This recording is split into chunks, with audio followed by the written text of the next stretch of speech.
Hello, welcome back. This is Caslin from Always Acting Up Podcast and blog. This is your roadmap series on how to become an actor from steps 1 through step 10 and infinity and beyond and all of these things in between.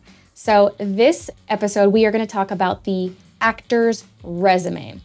What does it look like? What needs to be on it? The different variations. And I also have a trick on if you are new and you don't quite have enough credits and you're worried, like, I don't know what to put on my resume. I have a trick for you, so stay tuned for that.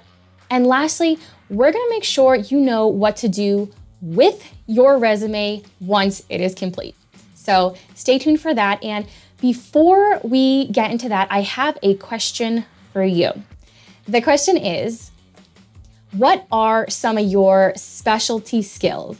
Something that nobody else can do but you. I have a couple and I was thinking about it. I was like, should I try it? Should I do it? I don't even know. It's been a really long time. I don't know if I would ever get work with a skill like this, but I'm kind of curious to see if I can do it. So let me stretch out my arms here and here's one of my specialty skills. Give me just a quick second to see if I can stretch it out first and if I can even do it. One sec. All right, I feel pretty good and we're gonna try it. I haven't done it in a long time. Now, would I put this on my resume? Probably not. However, I would put things along the lines of yoga, stretching. I wouldn't put contortion because I feel like I would absolutely die if I did contortion, but here is my specialty skill. My hands are together and I am going to dislocate. And now my hands are behind my back. Sorry if that was too much. I know it was a lot. It's just something I've been able to do since I was like a little kid. I actually didn't even know I could still do that, but I can. So let me know in the comment section below, what are your specialty skills that you can do that nobody else can do? And even if you think like it's not that cool, I guarantee that you may at some point be able to find a job with that specialty skill.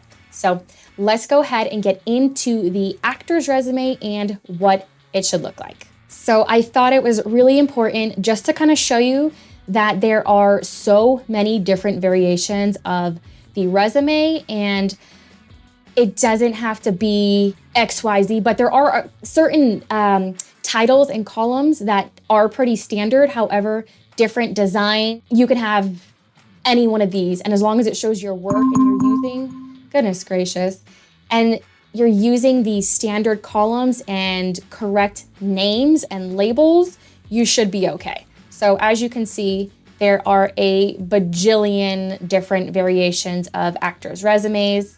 I myself have actually used a variety of resumes as well. I haven't really found if one works more than the other, but let's go in and talk a little bit about what the resume should look like. All right, we are back here. I have actually made a template resume of how you should format your resume. Obviously, I have blocks and columns, which you should get rid of before you actually print it. But this is just a general outline of what your actor's resume could look like. First, up top, you want to have your name and last name, the actual name that you use, your stage name, whatever that is. And if for example, like I use my middle name as my stage name, you don't want to put your last name that you don't use. And it's also important to have the name that you use be the same name that you use maybe on your social media or your websites. That way people can easily find you. Otherwise, sometimes, when you're looking for somebody on social media, they use these crazy names and you're like, but I'm trying to find this specialty skill of theirs. I can't find it. It's important to have your names be the same everywhere across the board, all on social media, et cetera, et cetera, et cetera. Now, next you want to have some way for people to contact you or your agent. It's important to note, do not put your home address. We do not want creepers and randos knowing where we live. If there were to be an address on there, that should be the address of your agent or manager or somewhere else other than your personal home address. Just don't even put an address on there. Let's just not do that. So we have over here another option. Some people do a photo or your representation's logo. I personally don't do anything on my resume in this particular section. I have heard that photos are beneficial for people. I have heard that some people don't use photos at all. I don't use it. I haven't found it to be better or not better, so I just have never done it. But it does look kind of nice. I may actually at some point consider getting a photo up here. All right, let's go down to the credit section. You'll want to have 3 different columns.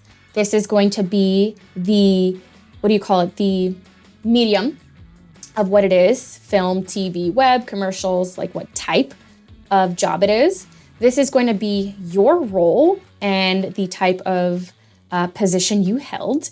And then on this 3rd section here, you're going to have either the production company or the director's name. So you're going to have 3 columns. Now let's really briefly just break these down, and then I'll get into the trick of what you can do if you're not sure how to format your resume, you don't have credits, and you're not sure what to put on here. I got a special trick for you, so stay tuned for that. So first, briefly, we got film. Let's just say Titanic, because I was obviously in Titanic, right? Titanic is the name of the film. And I am into the next column here. So let's say I played Rose. No, don't do that. Don't put Rose. Don't put your character's name. You're going to want to put lead. You were the lead in Titanic. If you weren't the lead, maybe you were a supporting character or featured. That's it. You're not going to put your character's name. Putting Susie doesn't really tell me where you were on the call sheet. So the closer you get to being 1, which is the lead, that's where people want to know those informations. So you're just going to put lead. Here, I'm going to put the director's name. Let's put James Cameron on my resume. I'm just kidding. If you weren't actually in that film, please, seriously, please, don't put James Cameron on there if you weren't actually in the Titanic or a massive movie with James Cameron. Just please don't do that. So director, James Cameron. I think that's how he spells it. It's in bold for some reason. Let's just get rid of that. So that's what you're going to want to do in the film category. Back to the resume. Our next category is going to be TV. So same thing. I already put Friends here because that would be like a dream role. And let's just pretend like I was on it. And I am going to be Rachel. No, I'm not. You don't want to put that. Again, you want to put the position. So that is going to be the principal. Were you the lead? AKA lead. Recurring, guest star, co-starring. Rachel is principal. And the network, I actually don't know. Let's just say WB or the director, which I don't know. So that's how you're going to format your resume. New media, that means web. It can also mean if you did a TikTok series or maybe some other type of project that can only be found on web, that is web or new media. You can also call it internet. That's another thing. Same format as TV and production company or director. Now, commercials. I have been told my entire career to never list your commercials and to specifically say on your resume, conflicts available upon request. Write that down. Even if you've never done it, we want people to think that you are more experienced, so put conflicts available upon request. Thank you, and you're welcome. All right, let's moving on. Your education is important. People want to know if maybe you have a master's or if you're still in school, even if it's high school or if you're still in high school. Write down your school. Say you're awesome. Go ahead and put that down. Your specialty skills. This is what we are going to talk about in a fraction of a second here. Let me just fly by this one. Accents and languages. This is also incredibly important, especially for the people who are bilingual or learning another language. This is so useful. You'd be surprised at how often you can work and book jobs just because you are capable of speaking another language. So if you're bilingual or if you have an accent and you're a little nervous about it, don't be nervous. It's incredibly useful. So let's go back. If you do happen to have a website or your social media or you got like a bajillion followers, this is where you're going to want to put that. Drop a link in this section here. So for the most part, this is your resume. You're gonna wanna get rid of all of the blocks, those lines going around each category. And that for the most part is your actor's resume. Now, let's go to the section where I can tell you where to find all of your specialty skills. If you're not sure how to format your resume, this is gonna be a great trick for you. I'm really excited about this and I cannot wait to share that. So let's get into that right now. All right, we are here at Actors Access. I made a dummy account specifically just for this video. I have an Actors Access account.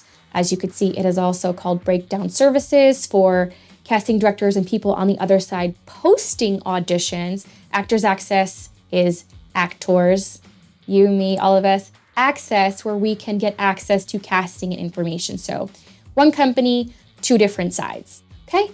Go ahead and make an account. It is free, and that's why I suggest, even if you are a beginner, go ahead and make an account, make a profile, and that way, not only will you learn to see what's important, you'll have your profile online. You can use that as another link to go on your resume. You can hold your pictures, your media, all kinds of good stuff. So let's go ahead and log in, and I will show you where to find this information. All right, we are here, we're logged in. It's gonna bring you to this page right here. So you're gonna go to My Tools. I'm gonna show you two things really quickly. Manage My Profile, Resume. So let's click that. Now this is where you're going to fill out your resume in the same format that I just showed you in the Google Doc template. Create your header, that's going to be TV, and then you're gonna put what TV roles you've had, the type, your position, and the director or production company. Repeat, header, film, same thing. So this doesn't actually tell us our specialty skills. This doesn't really help me out. So let me show you where that is. You're gonna go back to your My Tools, Manage My Profile, About Me. This is the sweet spot. All right. Let's click here. You got your union status. I'm gonna go ahead and just say non-union for just as an example. I am Caucasian, which I don't even see that. Oh, white.